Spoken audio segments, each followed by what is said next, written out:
Tenho um sobrinho de 6 meses. Quais atividades posso fazer para ver se ele tem autismo?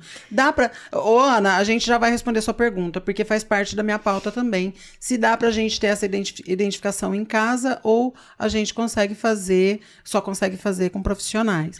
Mas antes de responder isso, já vou responder sua pergunta, tá, Ana? Se a identificação para crianças é a mesma para adultos. E aí você já responde a Ana também, sobre como identificar, se dá para fazer alguma brincadeirinha. Tá, então, olha, com crianças pequenas, algo muito natural que a gente faz, que é muito importante, tá? Lembra que eu falei da história da mãe geladeira, Sim. do contato visual? Sim. Uma das primeiras coisas que a gente já vai fazendo, né, é pegar chocalho, sabe? E ficar com a criança seguindo, fazer ele seguir o movimento ocular, olhar próximo da boca, olha mamãe, olha, e falar, nomear. Isso você vai trazendo e já você vai estimulando a criança. Então, para qualquer criança, se a criança já tem um neurônio, né, que faz a sinapse, que já não tá funcionando bem, a gente já tá estimulando a criança. Tem que tomar cuidado, tá, gente? Não vai ficar lá assim, o tempo inteiro. Tem um nível, viu, gente? Pelo amor de Deus. A gente trabalha na área, a gente fica o tempo inteiro, a gente faz meio que inconsciente. Chega uma criança e já faz, oi, tudo bem? Chacoalha. Não esquece também do microfone, senão, tá bom. Senão a gente se perde aqui. A gente faz isso. Então, assim, seguir, né, com o objeto, né? Sempre fazer muito barulhos, assim, com a boca. Pá! Bah! E falar, olha o carrinho. Então, isso Mas aí o que vai acontecer? A criança que não tem autismo, ela vai olhar e vai seguir o que você tá fazendo. Sim. A que tem autismo... Então, aí que a gente entra numa questão que é mais complexa, tá? Porque nós temos alguns períodos... deixar bem claro, gente, que nem eu falei, sou pedagoga de educação especial, psicopedagoga, fiz algumas especializações e tenho muita prática e vivência, eu não sou médica, tá? Então, quem faz diagnóstico é médico. Mas a gente... Isso é uma pré-avaliação. A avaliação, quem fecha é uma avaliação clínica, tá? Sempre ela clínica, nós temos vários modelos de testes, mas é a junção de vários fatores que faz com que a criança vá ser diagnosticada.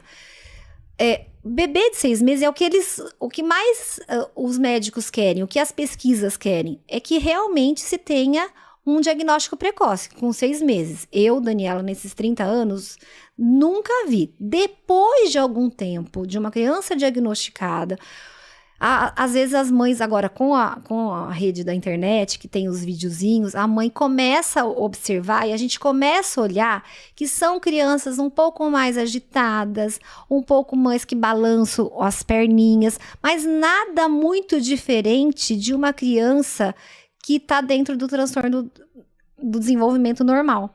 Não é nada que deixe comparando. Isso vai acontecer por volta de 1 ano, 1 ano e meio, 2 anos. Então, a Ana Cláudia agora não vai conseguir identificar o sobrinho. Assim, o que acontece às vezes é que se tem algum familiar que tenha o transtorno do espectro autista, já levanta uma pulga atrás da orelha. Então, quando a gente fala de intervenção precoce, de estimulação, ela não vai estar fazendo... Ela tá fazendo bem para qualquer criança, entendeu? Então, se ela detectar que ele não tá olhando, que ele não tá respondendo, então ela sempre vai referir ao pediatra, porque uma informação importante que na caderneta de vacinação, lá tem todo o desenvolvimento da criança, desde a parte motora, da linguagem e adaptativa. Então, se as mães olharem, os familiares, os responsáveis olharem, a gente fica muito fixada na questão motora. Ele sentou? Ele segurou a cabecinha? E aí a gente esquece das outras partes, da questão da fala, da linguagem, da interação social. E dentro da caderneta, então, cobre do pediatra. Olha, meu bebê tá com 6 meses, ele tá dentro do esperado para a idade dele, que a gente chama de marcos do desenvolvimento. Tá? O que é importante, antes, acho que todo mundo vai concordar comigo, antes o pessoal falava assim, ele puxou o fulano, ele demorou para falar, falou com 4 anos, igual o pai. Nossa. Não existe isso, tá, gente? Eu não sou médica, mas aí eu tô falando. Posso falar? Posso falar. A gente tem idades corretas, né? Para sentar, para falar, para se alfabetizar. Nós temos uma margem, né, de espera. Mas com 2 anos, a criança já tem que falar uma frase: a bola caiu, a bola azul. Então, se a criança com 2 anos não está falando isso, não precisa ser autismo. Às vezes a mãe precisa ser trabalhada, a mãe pode ser orientada, o pai, a escola, de alguma forma pode ser. Entendi. Mas eu diagnostiquei que meu filho tenha autismo. Pode falar autismo. Pode falar autismo, pode falar né? autismo. É que o espectro... É transtorno do espectro... Transtorno do espectro... Autista. Tá, desculpa. Tá. E aí eu identifiquei que a minha criança tem transtorno do espectro autista.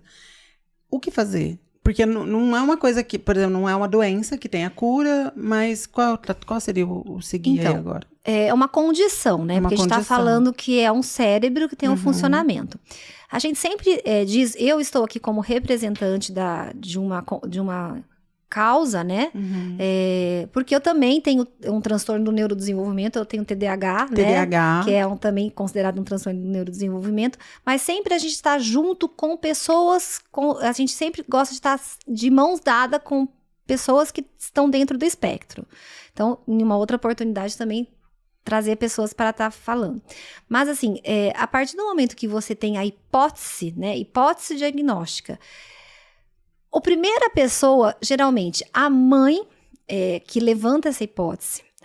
Assim, tem escolas, creches que começam a levantar sinais. Mas o pai e a mãe começam a ver algo estranho, principalmente crianças que têm atraso na fala e linguagem. Uma das questões que atrasa o diagnóstico é quando a criança não tem o atraso da fala e linguagem, né? Hoje em dia, a gente tem que ter 2 sinais, que é a comunicação verbal, funcional ou não funcional, e estereotipias e comportamentos repetitivos. Então, numa criança de 2 anos, às vezes ficar fazendo assim, blum, blum, com o carrinho, é muito natural. Não parece que é um comportamento repetitivo. Então, o primeiro sinal é você ir lá falar com o pediatra e pontuar sempre para a família. Leva escrito, porque quando chega na hora da gente falar, a gente se perde. Se perde, verdade. Então, eu sempre oriento as famílias irem com anotado, tal situação. Hoje a gente tem o recurso de filmar, porque às vezes chega no consultório do médico, a criança não faz nada do que era para ter feito em casa. Porque a gente não está falando só de não ter contato visual, ou não ter atenção compartilhada, ou não... Tem a gente está falando de espectro, né? De pequenos sinais a grandes sinais. Tem crianças que não olham, mas tem crianças que olham um pouquinho. Entendeu? Tem crianças que às vezes atendem pelo nome, às vezes não atendem pelo nome. Então a regra, ela é uma régua também. É uma régua. É uma régua também. E quem fica muito mais com a criança? Ou a mãe, um familiar, né? Ou fica em escolinhas, creches, em algum local. Então, às vezes, o momento de uma consulta médica nem sempre vai aparecer. Por isso que a gente tem que ir com... Tudo anotadinho. Ou filmado. Hoje, o filmar serve como uma avaliação para o médico ver. Né? Eu tenho casos que a mãe foi para consulta médica, a médica... Nossa, tá tudo bem, a criança fala tchau, tudo. Aí a mãe fala assim, eu tenho um videozinho aqui. Volta pra cá, volta pra sala. E aí começa, vai fechar o diagnóstico? Aí não, levantou uma pulguinha. Uma pulguinha. Aí a gente vai investigar se tem outros sinais e outros comprometimentos.